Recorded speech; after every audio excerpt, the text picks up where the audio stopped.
बिस्मिल्लाहिर्रहमानिर्रहीम, अस्सलाम वालेकुम। मैं बशीर अली और आप देख रहे हैं मोबाइल 2.0। अगर आप यूएस से जाना चाहते हैं, विजिट करना चाहते हैं यूएसए को, फॉर एग्जांपल आप किसी बिजनेस विजिट के लिए जाना चाहते हैं, कोई कॉन्फ्रेंस अटेंड करना चाहते हैं, या आपका कोई बिजनेस टूर है, या आप वैसे ही घूमने फिरने के लिए जाना चाहते हैं, अपने रिलेटिव्स को मिलने जाना चाहते हैं, या कोई और पर्पस है आपका कि आप वहां जाएं और कुछ थोड़ा सा स्टे करने के बाद आप वापस आ जाएं, या आप यूएसए तो जाना चाहते हैं लेकिन आप जॉब लेकर जाना चाहते हैं, आप वर्क परमिट लेकर जाना चाहते हैं, वहां जाकर बिजनेस करना चाहते हैं, वहां सेटल होना चाहते हैं, स्टडी करना चाहते हैं, लेकिन यहां से आप अपने कंट्री से, फॉर एग्जांपल जैसे कि हम लोग सब कॉन्टिनेंट से हैं, पाकिस्तान से हैं, इंडिया से हैं, बांग्लादेश से हैं, नेपाल से हैं, भूटान से हैं, Saudi Arabia, Dubai, UAE, Qatar, Oman, Bahrain से हैं, इस तरह की कंट्रीज से हैं, लेकिन आपको डायरेक्ट यहां से वीजा नहीं मिल रहा या आपको कोई जॉब नहीं मिल रही यूएसए की, तो आपको मैं आज बताऊंगा कि आप विजिट वीजे पर जाकर वहां पे कैसे स्टेटस चेंज कर सकते हैं, वहां पर सेटलमेंट की तरफ जा सकते हैं। इस वीडियो में मैं आपको प्रोवाइड करूंगा basic information about visit visa of USA. इसमें आपकी क्या क्या रिक्वायरमेंट्स हैं, कितना आपको स्टे मिलता है, यानी कि आपको कितनी ड्यूरेशन का वीजा मिलता है, मल्टीपल एंट्रीज का मिलता है या सिंगल एंट्री का मिलता है, और इसमें कितनी फी होती है आपको, और किस तरह से आपने अप्लाई करना होता है। ये सारी चीजें बेसिक्स में आपको ऑन स्क्रीन जाकर दिखाता हूँ। लेकिन स्क्रीन पर जाने से पहले मैं आपसे रिक्वेस्ट करूंगा कि अगर आपने अभी तक मेरे चैनल को सब्सक्राइब नहीं किया तो मेरे चैनल को जरूर सब्सक्राइब कर लीजिएगा। जज़ाकल्लाह खैर। इस टाइम आपको स्क्रीन पर जो वेबसाइट नजर आ रही है वो यूएसए की ऑफिशियल वेबसाइट है गवर्नमेंट की, travel.state.gov, और इसमें आपको सामने नजर आ रहा होगा विजिटर वीजा, और इसमें जो ओवरव्यू है उसमें एक दो चीजें बताई गई हैं कि आपको नॉर्मली जब भी आप विजिट करना चाहते हैं यूएसए तो आपको एक नॉन इमिग्रेंट वीजा जो है विजिटर वीजा के लिए जो इशू किया जाता है वो लेना होता है। उसके अंदर दो कैटेगरीज हैं, B1 कैटेगरी और B2 कैटेगरी। एक बिजनेस के लिए है, एक टूरिज्म के लिए है, और बाज़ औक़ात आपको दोनों चीज़ों के लिए चाहिए होता है विजिट, क्योंकि आप बिजनेस मीटिंग करना चाह रहे होते हैं या कोई कॉन्फ्रेंस अटेंड करना चाह रहे होते हैं, लेकिन आप उसके साथ ही साथ आप घूमना फिरना भी चाह रहे होते हैं, तो आप B1 B2 दोनों कैटेगरीज में अप्लाई कर देते हैं। और इसमें ये अगर आप नीचे देखें तो यहाँ पर B1 कैटेगरी का बताया है, B2 कैटेगरी का बताया, और फिर आपको बताया है कि travel purposes not permitted on visitor visas. तो हम इन तीनों को जल्दी से देख लेते हैं। यहाँ पर बताया गया है कि B1 कैटेगरी में आप एग्जाम्पल्स दी हुई हैं थोड़ी सी, कि consult with business associates, attend a scientific educational professional और बिजनेस कन्वेंशन और कॉन्फ्रेंस। आप इस तरह की कोई कॉन्फ्रेंस अटेंड कर सकते हैं। उसके बाद आप प्रॉपर्टी की कोई सेटलमेंट के लिए जा सकते हैं, और कोई कॉन्ट्रैक्ट अगर आपने निगोशिएट करना है तो उसके लिए आप जा सकते हैं। ये थोड़ी सी एग्जांपल्स हैं। B2 जो है उसके अंदर आप टूरिज्म के लिए जा सकते हैं, वेकेशन के लिए जा सकते हैं, विजिट कर सकते हैं फ्रेंड्स और रिलेटिव्स को, और मेडिकल ट्रीटमेंट के लिए भी इसी में जाते हैं, पार्टिसिपेशन इन सोशल इवेंट्स और पार्टिसिपेशन बाय म्यूजिकल स्पोर्ट्स और कंसर्ट वगैरह जो इस तरह के प्रोग्राम्स होते हैं, और enrolment in a short recreation course of study, जैसे 2-4 दिन का कोई कोर्स होता है या 1 वीक का कोई कोर्स होता है, इस तरह का कोर्स भी कर सकते हैं। अब आप इसको देखेंगे तो यहाँ पर बताया गया है कि आप विजिटर वीजा पर जब आप जाते हैं B1 या B2 पे, तो आप स्टडी नहीं कर सकते, आप जॉब नहीं कर सकते, आप कोई भी पेड परफॉर्मेंस नहीं कर सकते, यानी कि आप कोई कंसर्ट वगैरह के अंदर जाके परफॉर्म तो कर सकते हैं लेकिन आप उसके पैसे नहीं ले सकते। एज अ क्रू मेंबर के तौर पर नहीं आ सकते, आप कोई फॉरेन प्रेस या जर्नलिस्ट या रेडियो या टीवी के प्रोग्राम वगैरह नहीं कर सकते उसके अंदर, और ना ही आप परमानेंट रेजिडेंस अख्तियार कर सकते हैं यूएसए में विजिटर वीजा की सूरत में आकर। ये सारी चीजें सुनकर आपने घबराना नहीं है, क्योंकि मैंने आपको बताया था कि मैं आपको बताऊंगा कि आप वहां पर जाकर कैसे चेंज ऑफ स्टेटस कर सकते हैं। तो यहीं पर अभी आपको मैं दिखाऊंगा कि इन लोगों ने यहीं पर आपको बताया है वो ऑप्शन कि आप जब विजिट वीजा पर जाते हैं तो आप स्टेटस चेंज कर सकते हैं।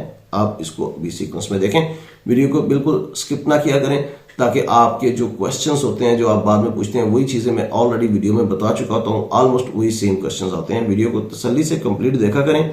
फिर अगर आपको कोई बात समझ नहीं आती या कोई ऐसी चीज जो है वो मैं स्किप अगर कर गया हूं या भूल गया हूं, तो फिर आप जरूर उसमें आकर पूछा करें। अभी मैं आपको ये सारी चीजें दिखाऊंगा, कैसे आपने अप्लाई करना है, क्या कॉस्ट है, ये सारा कुछ, और स्टेटस चेंज का भी अभी आपको बताता हूं मैं। उसके बाद सामने है कि हाउ टू अप्लाई। तो आपने ऑनलाइन अप्लाई करना होता है, फॉर्म DS-160 जो है वो उसको फिल आउट करना होता है, और जब आप उसको फिल करते हैं, सबमिट करते हैं, और लास्ट पे एक कंफर्मेशन पेज आता है, उसका आपने प्रिंट आउट ले लेना होता है। वो आप साथ लेके जाएंगे जब आप अपना इंटरव्यू देने के लिए जाएंगे। और एक नीचे बताया गया कि फोटो है, फोटो आपने जो है वो अपलोड करनी होती है, और उसके नीचे अगर आप ब्लू लिंक देखें तो फोटो रिक्वायरमेंट्स का है, उसको जाके चेक कीजिएगा, और उसमें आपकी रिक्वायरमेंट्स बताई गई हैं कि किस तरह का आपकी पिक्चर होनी चाहिए या फोटो होना चाहिए। उसके बाद आपने क्या करना होता है कि ये जब आप ऑनलाइन अप्लाई कर देते हैं तो फिर आपने अपॉइंटमेंट बुक करनी है इंटरव्यू के लिए, यानी कि शेड्यूल करना है इंटरव्यू। तो इंटरव्यू स्केड्यूल के लिए आपके पास जो ऑप्शन होती है वो आप अपने एम्बेसी कॉन्सुलेट से कंसल्ट करते हैं और वहां पर जाकर अपना इंटरव्यू का शेड्यूल करते हैं। और उसमें जो वेट टाइम होता है वो डिफर करता है country to country, city to city. तो उसकी एग्जांपल मैंने लास्ट टाइम भी अपनी एक वीडियो में दी थी, अभी आपको मैं शो करवाता हूँ। यहाँ पर देखें तो अपॉइंटमेंट वेट टाइम का बताया गया है। यहाँ पर जब आप आते हैं सिलेक्ट यूएस एम्बेसी और कॉन्सुलेट, तो यहाँ पर आके जब आप अपना सिटी या कोई कंट्री सिटी एंटर करते हैं, फॉर एग्जांपल मैं इस्लामाबाद एंटर कर देता हूँ। तो इस्लामाबाद को जैसे ही हम सिलेक्ट करेंगे तो ये ऑटोमेटिकली अपडेट कर देगा। तो यहाँ पर अगर आप देखें तो B1 B2 का जो वेट टाइम है 248 डेज है, कैलेंडर डेज, वर्किंग डेज नहीं है, कैलेंडर डेज है। ये बहुत ज्यादा है। अगर हम इसको एडिट करते हैं और यहां पर हम कराची सिलेक्ट कर लेते हैं, तो कराची को जब हम सिलेक्ट करेंगे तो आप देखें तो 100 डेज कम हो गए हैं, ऑलमोस्ट 100 डेज कम हो गए हैं। B1 B2 को अगर आप देखें तो यहाँ पर 154 कैलेंडर डेज है। यहां पर मैं आपको एक एग्जांपल और देता हूं। जद्दा सिटी एंटर करते हैं, सऊदीया का जो सिटी है जद्दा, उसको हम एंटर करेंगे यहां पर। तो जैसे ही हम उसको एंटर करते हैं तो आप देखें B1 B2 का जो टाइम है अपॉइंटमेंट टाइम वो सिर्फ 16 कैलेंडर डेज है। तो आप चेक करें डिफरेंस। ये डिफरेंट आपको एग्जांपल मैंने दिया कि हर सिटी का वेरी करता है, हर एरिया का, हर कंट्री का वेरी करता है। जहां पर रश ज्यादा होता है वहां पर वेट टाइम ज्यादा होता है, जहां पर रश कम होता है वहां पर वेट टाइम कम होता है।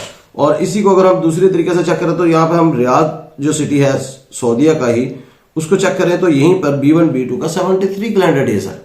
अब ये डिफरेंस आपके सामने है।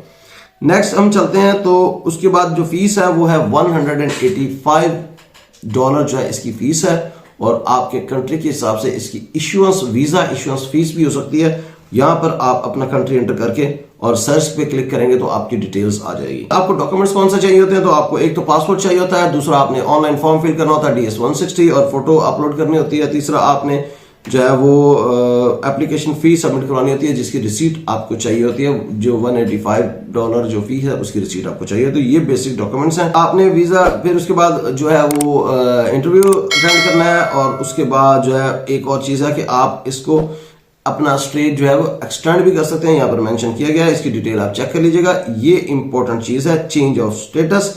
तो यहाँ पर अगर आप इस पैराग्राफ को रीड करें तो यहाँ पर क्लियरली उन्होंने बताया है कि आप अपना स्टेटस चेंज कर सकते हैं विद इन USA।